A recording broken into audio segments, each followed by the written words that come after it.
কণ্ঠ। আর কিছুদিন সময় পাইলে তো গোপালগঞ্জে কিনে ফেলতেন মনে হয় উনি, যে সম্পদ বানাইছেন। আর কিছুদিন হইলে হয়তো উনার জমির উপর দিয়ে আমাদের বঙ্গবন্ধুর মাজারে যাওয়া লাগতো। আমাদের যিনি সাবেক আইজিপি এমপি হওয়া কি মাল বানানোর কাম? আমি কি কম পাইছি জীবনে মাল কামানোর সুযোগ?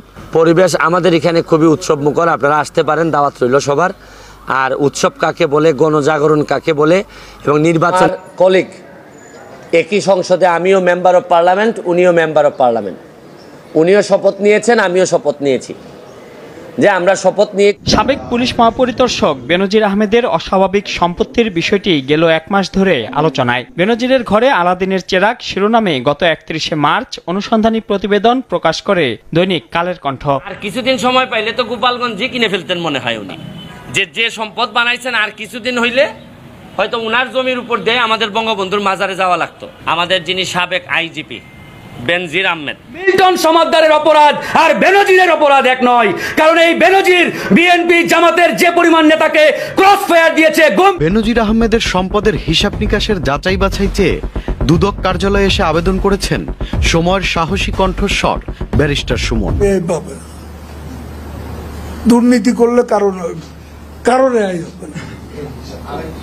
প্রধানমন্ত্রী এই ব্যাপারে শূন্য সহিষ্ণুতা। বন্ধুরা সবাই কেমন আছেন? আশা করি অনেক অনেক ভালো আছেন। প্রিয় দর্শক শ্রোতা, শুরু থেকে ছোট্ট একটি ভিডিও ক্লিপ দেখেছেন ব্যারিস্টার সুমন ভাইয়ের। আজকে কিন্তু ব্যারিস্টার সুমন ভাই গোপন কথা জানাই দিল। আজকে কিন্তু ব্যারিস্টার সুমন ভাই এমন কিছু তথ্য দিল, যারা ওপেন করেছেন দেখার জন্য পুরো ভিডিওটি আজকে কন্টিনিউ করবেন। ব্যারিস্টার সুমন ভাই আজকে গোপন তথ্য জানাই দিল দেশের দুর্নীতি কোথা থেকে হয় এবং দুর্নীতি কারা কারা করে এবং কেন দুর্নীতি করে, দুর্নাশ করে। ব্যারিস্টার সুমন ভাই যেখানে দুর্নীতি আছে সেখানে সে জোকের মতো লেগে পড়ে। আর যতক্ষণ পর্যন্ত দুর্নীতি করবো না, চলুন সেই ভিডিওটি দেখি। ব্যারিস্টার সুমন ভাই কিসের মাঝে আমরা গোপন তথ্যগুলো জানতে পারব। সম্প্রতি বাংলাদেশের দুদক অর্থাৎ দুর্নীতি দমন কমিশন থেকে বেনজির আহমেদের সম্পত্তির ব্যাপারে চুলচেরা বিশ্লেষণ করা হয়েছে। আর তাতে উঠে এসেছে বেনজির আহমেদের কোটি টাকার সম্পত্তির পেছনের আসল সব রহস্য। পুলিশের আইজিপি থাকাকালীন তিনি দুর্নীতি বা অন্যায়মূলক কাজ করেছেন প্রচুর পরিমাণে। তবে সেই সাথে সিনিয়র সব কর্মকর্তাদের সাথে বা মন্ত্রী আমলাদের সাথে অথবা মিডিয়া সবার সাথে আবার সুসম্পর্ক বজায় রেখেছিলেন বেশ ভালোভাবেই। বিশেষ করে বিশেষ কিছু মিডিয়ার সাথে তিনি বেশ হাত রেখেছিলেন, যাতে করে তার এসব কুকর্ম ফাঁস না হয়ে যায়। তবে বন্ধুরা, পুলিশের প্রধান এবং র্যাবের প্রধান থাকা অবস্থায় তিনি এমন কিছু কাজও করেছেন যার কারণে প্রধানমন্ত্রী শেখ হাসিনার থেকে তিনি পুরস্কারও পেয়েছেন। কারণ তার এত সব অপকর্মের মধ্যে কিছু ভালো গুণও রয়েছিল। পুলিশের প্রধান এবং র্যাবের প্রধান থাকা অবস্থায় জঙ্গিবাদ দমন, সাইবার ক্রাইম দমন এবং সুন্দরবনে জলদস্যুদেরও দমন করেছিলেন তিনি। মূলত এ সকল কাজের জন্যই তিনি প্রধানমন্ত্রীর কাছ থেকে সম্মাননাও পেয়েছিলেন। তবে এ সকল ভালো কাজ আজ চাপা পড়ে গেছে তার করা সব অপকর্মের কাছে। পিতা আতাউর আহমেদ এবং মাতা সেলিনা বেগম দম্পতির ঘরে 1963 সালের 1 অক্টোবর জন্মগ্রহণ করেন বেনজির আহমেদ। তার জন্মস্থান গোপালগঞ্জে। মেধাবী ছাত্র হিসেবে পরিচিত বেনজির আহমেদ শিক্ষা জীবনে স্থানীয় প্রাথমিক বিদ্যালয় থেকে প্রাইমারি শেষ করেন। এরপর গোপালগঞ্জ স্বর্ণকলি উচ্চ বিদ্যালয় থেকে মাধ্যমিক শেষ করেন এবং তারপরে বঙ্গবন্ধু কলেজ থেকে তিনি উচ্চ মাধ্যমিক শেষ করেন। এরপর চলে আসেন ঢাকায়। ঢাকা বিশ্ববিদ্যালয় থেকে ইংরেজি সাহিত্যে তিনি উচ্চ শিক্ষা শেষ করেন। তারপর 1988 সালে তিনি সপ্তম BCS এ যোগদান করেন। আর সেখানে উত্তীর্ণ হওয়ার পর পুলিশ ক্যাডারে যোগদান করেন বেনজির আহমেদ।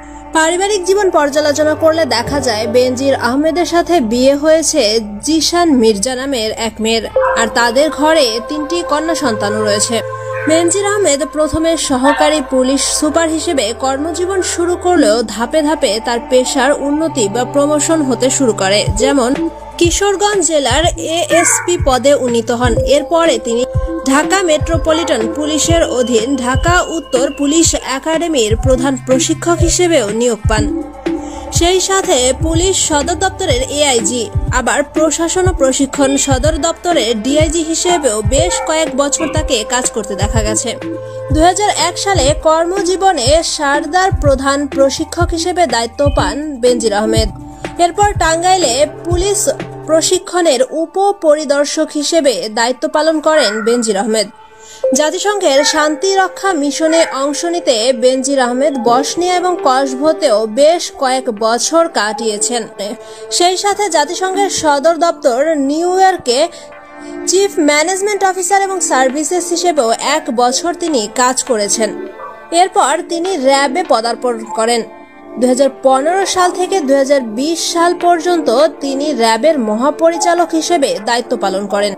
সেই সাথে ঢাকা মেট্রোপলিটন পুলিশের পুলিশ কমিশনার হিসেবেও কয়েক বছর কাজ করেছেন। বেনজির আহমেদের পুলিশ জীবনের কৃতিত্ব হিসেবে 2011, 12, 14, 15, 16 এবং 17 সালে বাংলাদেশ পুলিশ মেডেল BPM অর্জন করেছেন।